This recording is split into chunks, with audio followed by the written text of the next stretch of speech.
Well, in 2016, Democrats sold us a line that Republicans were sexist, and that's why Hillary Clinton lost the presidential election. I bought it. I was one of those who thought, oh, yes, America's racist. That's why Barack Obama was opposed. Now America's sexist. They didn't want a woman in president. I legitimately believe that people were just too sexist to vote for a woman. Do you remember the Pantsuit Nation?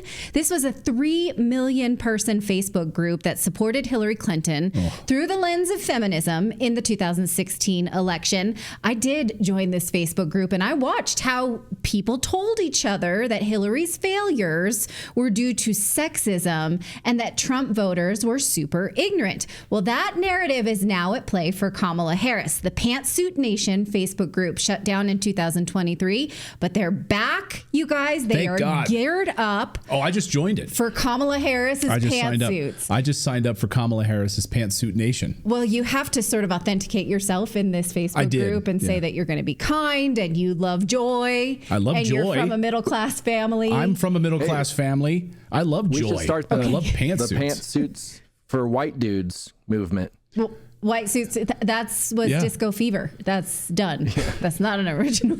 Okay.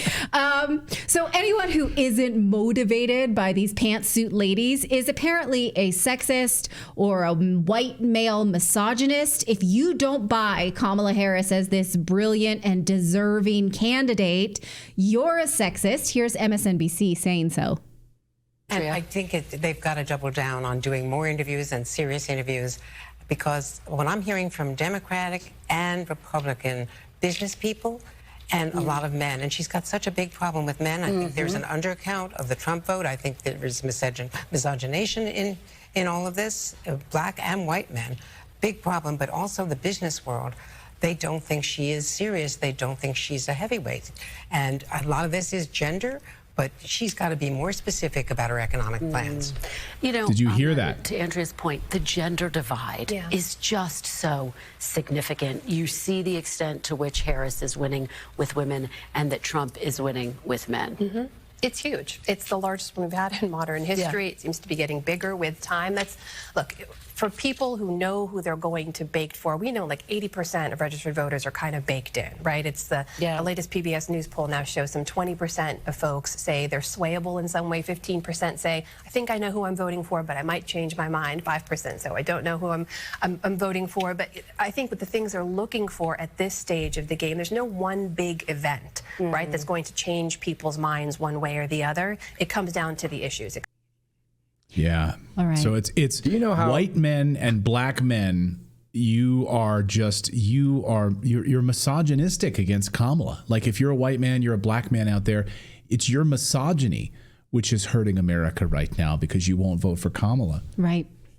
You know how disappointed I'd be in myself if I wrote that segment and I had to go home at the end of the day and just realize that I wrote that? I don't think that was written. I think that was off the cuff. That's how they feel that way. There's no writing involved in that. That's how they all feel and talk amongst each other. Right. Well, I would say this is sexism because they are pointing out how the business world doesn't take her seriously because she has no policy of substance, but the opposition to her is sexism. So the opposition, though, could also be the very thing that they just listed. So isn't it sexist to excuse her for that because she's a woman? I would say that's sexist. No one should get a pass for not having done the homework, not having an actual plan, but just being put in the seat because they're a woman. They're arguing that she should not be pushed on substance because she's a woman, which is sexist. Now, if the Democrats, who want so badly to bring back identity politics, but it's a losing argument. Now, over the weekend, Elon Musk campaigned with Donald Trump, and this is the kind of rhetoric we saw from a Democratic strategist who hit with a tweet that has over 12 million views so far, saying that between Elon Musk and Trump, they have 17 children with 16 different women between the two of them. Well, if you said that about a woman, clearly that would be sexist, right? So isn't it sexist to say this about men or anyone based on their gender? And what's the point here? Is she saying that they're too promiscuous? Because I thought the freedom to be promiscuous was one of the Democratic Party's main talking points of the campaign? Or are they upset that none of those babies were aborted? Because that's their main thing. I think they're abortion. most upset. Yeah, 17 children. That's the part that really they're like, the Malthusian effort to, get rid of children and really, really control population control in the United States. Like they're upset. They're upset most about the children part of it. Possibly, but you can't have reverse sexism. Sexism is sexism. So you're hitting out about somebody's parentage of children. If you were to say that about a woman, we would call it sexism. So it still is, even though it's about masculinity. Now, it's not really about masculinity. It's about a type of masculinity they don't like.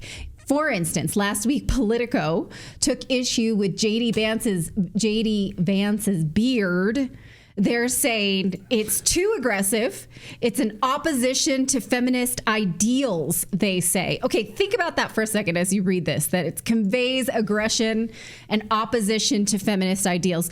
Feminism... Actually, yes, it does. No, wait, let me finish this point. Okay. Feminism is about the freedom to do whatever you want with your body. So by definition, a feminist cannot say a damn thing about a man's beard.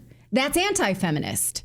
Do you not see the contradiction? Now, I have brought up many times that it looks like he wears eyeliner because he has that beautiful contouring of his eyes. Philip has always said that that's okay. That's the way it's got to be. If he's wearing eyeliner, that's fine. Or if he just has those beautiful I don't think he's lined. wearing eyeliner. I don't think he, and Clayton doesn't wear mascara either. He just has naturally long lashes. That's just kind of the way it is.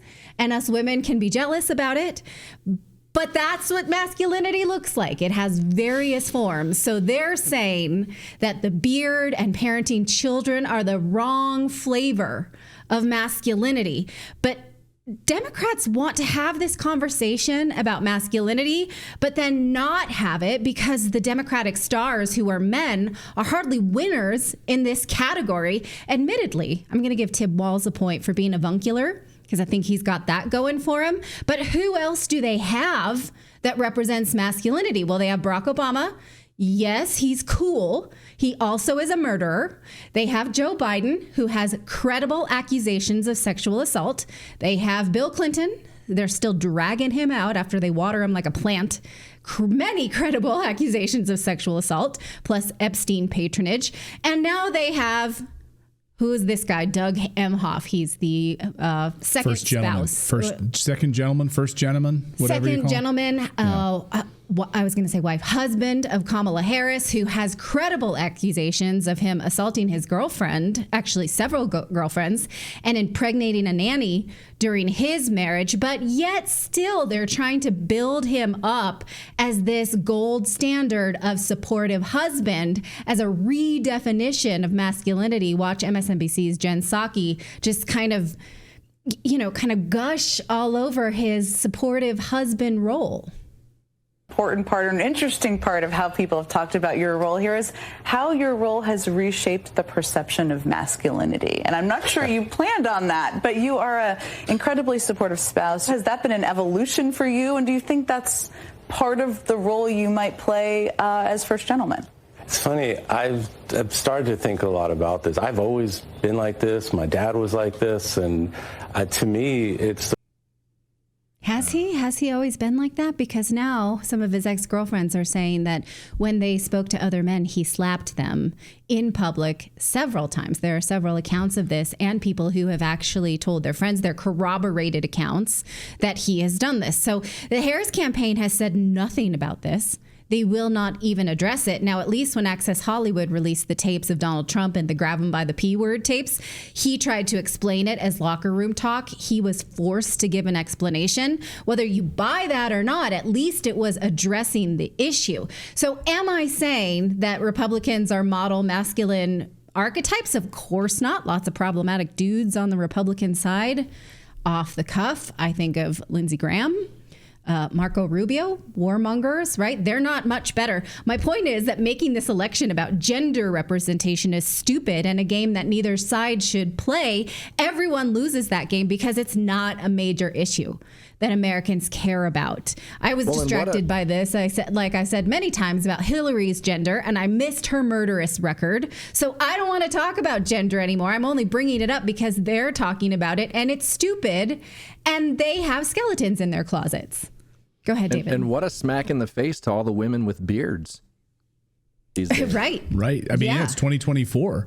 Yeah. Right. I was just in Portland, and I saw a lot of that. A lot of beards. Oh my god. It's anti-feminist. Yeah. I mean, it was like Portland, Oregon was like a whole other universe. I mean, it was like, well, do you want a bad political package in a good representation package? You know what I'm saying? Like, she has no policies. She hadn't done much during the last 4 years, but she represents minority groups and liberal states. And so do you want it, right? Democrats will lose this conversation because they are conveniently ignoring their own problematic representation when the bigger issues are obvious: the economy, border security, and funding foreign wars and foreign security. That's literally it. So let me know if you think there's anything here worth talking about masculinity and how it's really the masculine, the toxic masculine that won't allow men to vote for Kamala Harris.